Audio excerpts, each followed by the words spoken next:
Assalamu alaikum, everyone. This is a completely unscripted vlog about my homeschool journey. I started this about 9 years ago, and actually 10 years ago, and it was an extremely interesting journey. And I thought this might inspire some moms who are struggling with mainstream school or any kind of schooling system and want to explore an alternative option. Now, one of the main conceptions, and I'm going to start with the main misconceptions about homeschooling, is because I had them, and I'm going to be sharing exactly everything I went through because I think every mom out there thinks that, how am I going to do this? If I'm the only help my child has, then there's a problem, right? Because I'm not good enough. I'm not organized enough. I don't have it together. And the problem with that is not that you don't have the resources. There are plenty of resources out there once you get out there and actually look for it. One resource literally leads to another one, and so on and so forth. And before you know it, you're hooked. But the problem is getting there, getting to the stage where we feel that, oh, we can do this. It's no big deal. My child is at this level, I'll figure it out. Getting to the I'll figure it out level is where the challenge is where moms are stuck. It's got nothing to do with resources. And once you're able to figure out how to organize your day, how to organize all those resources, because trust me, there is a lot of it out there. Once you're able to organize all of this, including your thoughts and emotions, organize is not about just resources here, you will find homeschooling journey one of the most rewarding experiences of your life, because I went from being extremely fearful to being a mom who looks back at her homeschooling journey with so much pride and so much happiness. Such amazing memories were made that now that my kids are going to mainstream school, Suleiman, my child who's on the spectrum, goes to a specialized school. I sometimes find the urge to pull them out because I'm still like, I can do a better job than this. And they're going to good schools. I've got no questions about how the place is run where they are, but I always now feel that I can do better because I earned that for myself. I worked real hard in working on my thought processes, my beliefs, what was blocking me from showing up for my children. Once I was able to get rid of all of that, I was able to enjoy the whole homeschooling process.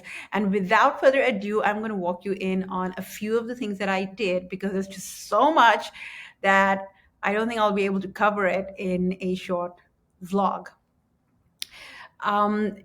So basically what I did was, starting off, I had to get my mindset sorted out. I had to start believing that if there's so many mothers out there with 5 children, 6 children, 8 children, I did my research. I looked it up on YouTube and I'm like, if they are doing it, if they're nailing it, why can't I do this? Right?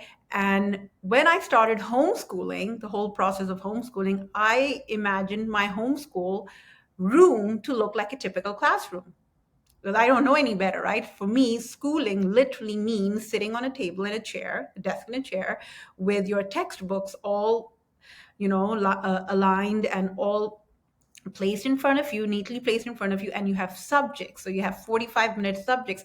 So I was basically running it like a typical classroom. And that's where, again, my anxiety started to go up, that I felt, oh my God, I don't have the right textbooks in place. I need to get this resource, that resource. I need to have all my stationery always sitting and lying around. So all these things, all these supply lists in my head was giving me anxiety.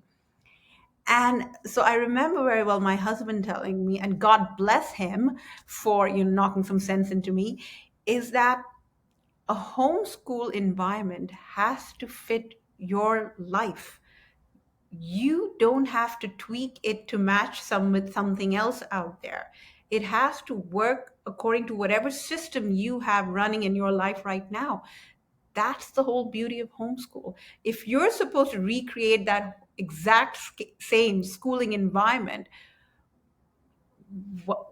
Where are you helping yourself? As in, how are you dropping your anxiety levels if you're going to work term wise, subject wise? Um, that your day also has to start at 8 in the morning and finish at 1. Why does your day have to start at 8 in the morning? Why can't it start at 10? Schools lose out and miss out on a lot of time because they're working on 20 kids, but in your case you're working one to one. So what a typical classroom achieves in 5 hours, you could be, and this is for even for your child, or even though he's special needs or autistic or ADHD, you could be actually achieving the same in 2 hours or 3 hours, not in 5, 6 hours.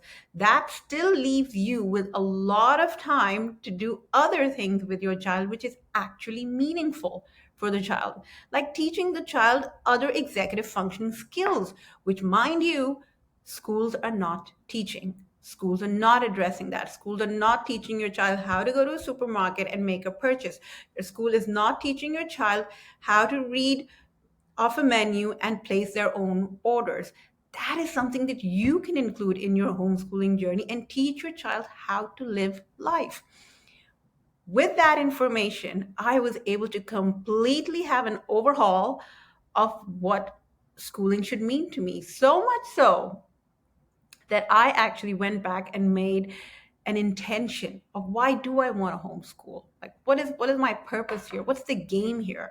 Do I want to exactly create the same schooling environment at home? Like, that was the reason I pulled my child out of school, because I felt that structure, that system, that rigid system was not working for him. And why am I creating that at home? So I had to really get back on the drawing board and write down what my intentions were. And I remember writing this down, I probably still have it somewhere, that my intention was that I wanted to create beautiful memories with my children. That was one. And the second one was that my children should be able to manage themselves in the house in my absence. So if I'm not at home, they should be able to run the washing machine, they should be able to prepare themselves a quick snack, and they should be able to comfortably navigate inside their own homes, you know? So those were basically my two intentions, that my children should be able to manage themselves, learn to manage themselves. That was one of my main intentions, and for us to create beautiful memories. I wrote that, and then I wrote that, and I remember placing it on the top of my binder, on the cover of my binder. And I would revisit that. I didn't have to revisit that. It was on the cover of my binder, right? So what I would do is, every time I'd open the binder, I would read that. And on a subconscious level, I had taken it all in. So I wouldn't necessarily have to read it all the time. I had already taken it in. And now when I think back, we have done some amazing things. Like, we had moved to a new country at that time. And I made it a goal to teach my younger two kids how to read by going to restaurants and trying to read the menu and placing their own orders. So my daughter, I remember, would be really shy and she wouldn't know how to read. So she'd rely on her brothers to read, and she would just say, I want the same thing. Because, so she didn't want to talk to the waiter, or she didn't want to talk to any other adult who's serving us. So she would just come to me and tell me same thing, whatever he's having. And so it's these adorable experiences that we've had. And another one was trying different types of food. That's something that doesn't happen in schools, but it's an amazing experience to have, because we know this for a fact, that having a refined palate, not refined palate, or working on a child's palate helps with speech goals, right?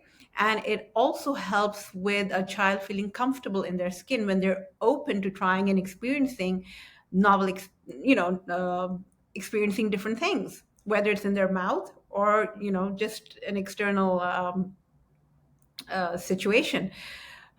So those memories were just absolutely amazing. And then another one was, the third thing was, that we made sure that we always went out and explored a new town, a new village, and so we a new neighborhood, right? That used to be our once a week thing. And because we were living in a tropical country, we also made sure that if not every week, at least twice a month, we went for a forest walk. And, we learned about the plants, about leaves, about birds, just by observing and watching nature. And these are experiences that you can't have in a classroom. And I really don't understand why we are so bent on structure, because children don't need structure at that age, in my humble opinion. They need to be able to experience the world around them freely, without these deadlines and timelines that, oh my god, he has a score that he needs to work towards, or he has a test or an assessment that he has to work towards. And I think taking that out of the picture allowed me, more than my kids, allowed me to be a present mom. I wasn't snapping when my kids made mistakes, particularly Suleiman, for whom this was a huge transition, moving to another country, a different climatic zone. It was a big challenge for him. And because it was tropical, it would get hot, like really hot. So we started having a lot of our classes by the pool. We had actually a pool in our building, a beautiful pool. And that was one of my main requirements, that if I can't take my four children and, hang around, at least I want to be near a pool where I can throw my kids and they can actually just have fun in the pool, and we can spend our days by the pool. And that too, we have amazing memories of, hanging by the pool and doing maths equations, or Suleiman picking up on his speech goals in the water. So that's what homeschooling was to me. And it doesn't have to be the same for anybody else. It can be something entirely different, something entirely more beautiful. I'm all about why doing things one way. That's always my motto. Why not explore? What is holding you back from exploring something different? And if it's societal expectations, let me tell you one thing: it's not the society that's raising your child, or is going to be responsible for what memories you were able to have with your child. That's completely on you. So I do think about that. Do think about, whatever schooling system you are choosing for your child, whether it's an alternative schooling system, mainstream, tuition centers, whatever it is, make sure that that is not the cause for your anxiety or your child's anxiety, because it's a tough road, right? Working with children on the spectrum is tough. Don't make it tougher for yourself. With that, I hope this vlog was helpful. With that, I'd like to end my vlog. This is Faradanish, your calm autism mom.